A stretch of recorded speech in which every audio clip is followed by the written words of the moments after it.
Met the girl, I was in the U.S. Army. I joined the Army out of high school. I really joined, I wanted to go to college. I wanted to wrestle in college. And I got a scholarship to wrestle in Iowa, a little school called William Penn University. Some folks may have heard of it. It's actually, coincidentally, a Quaker school. I was destined to end up at a Quaker school, by the way. But I went out and visited this school. They said, you know, your academics are mediocre, but we'll take you anyway, because you can wrestle well. And they gave me a half scholarship, and I was really excited by this. So I went back home. My brother and I had driven out to Iowa to the school. We came back. I had saved up money all summer to do the trip, you know. And I came back to my folks, and, you know, just to give you a little background, my folks had, neither of them had ever been to college. None of them, no one in my family, none of their siblings had been to college. So we weren't a family that really understood the process, you know. And I told my parents that I got a half scholarship, and they said, well, that's great, we're so proud of you. What's the other half, by the way? And I said, well, it's $12,500. And they said, well, there is, you know, we would love to send you to college, and we think you do great, but we just can't do it. And we didn't really have a sense of loans and scholarships and all that kind of stuff. So it seemed really daunting. And this just so happened to happen all at the same time that my two best friends were getting ready to join the military. And they said, you know, why are you wasting your time with this stuff? You could come, do your time in the military, and the military pay for your college, and you don't have to worry about it. And I went down. Everyone knows that common refrain. I went down to the recruiter station and talked to Sergeant Ayala, who was my recruiter. And, you know, my friend swore he wouldn't lie to me. It turned out he was actually a very good liar. And I ended up joining right out of high school. I signed up for 2 years, and I did a tour of duty in Iraq as an intelligence analyst. Anyone know what an intelligence analyst does?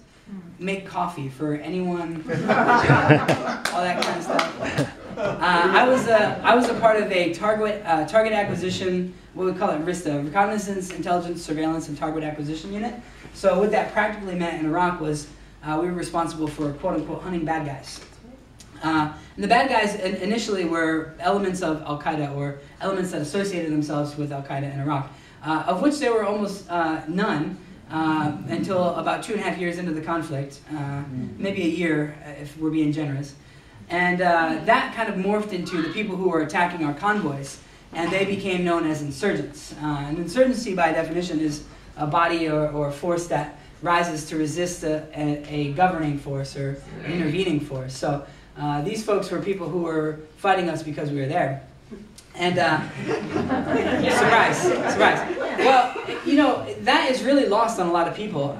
It's funny, we hear it and we laugh and we think, well, of course, but the reality is when you're 19 years old, which I was when I deployed to Iraq rather, I was given an M4. I couldn't even identify Iraq on a map at the time. I didn't learn about Iraq when I was in high school. I didn't know where it was until I deployed there. I didn't speak Arabic, that was for sure. And I was given a weapon and told, hey, we've got to catch bad guys, you know. But essentially, people ask a lot, you know, what was your aha moment? What was that thing that changed you? And I honestly can't say. I don't have one.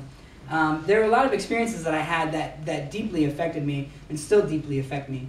I would say, of all my experiences, probably the one that affected me most was the way we treated Iraqis, the detainees. So as a part of my job, finding our targets and collecting intelligence and deciding where to go, we would essentially map out where we thought insurgents were, people who were attacking our convoys because we were there. And we would break down their doors at 3 in the morning. We would separate all the men and women, take all the men of fighting age, put a brown or green sandbag, empty sandbag over their head, cuff them behind their back and put them into our personnel carrying vehicles. We'd drive them out to our base, and we had a detainee holding area, which was probably close to the size of this room, maybe a little smaller, 4 plexiglass walls and a normal kind of shingle roof. And it was surrounded by a 15-foot high berm, which was topped with, high berm, thick berm, mound of dirt. Okay. So 15-foot high mound of dirt. There was razor wire on top of that mound, and there were 4 observation points, 3 high, 1 low. The low point was the entry and exit point. The observation points themselves were manned with at least 2 gunners at all times.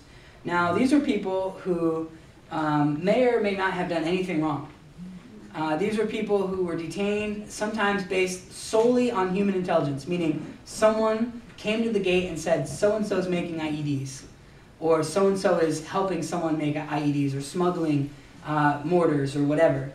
And we would go into these people's homes, rip them from their homes in the middle of the night, terrify them and their families. And it was all in the name of freedom and democracy, right?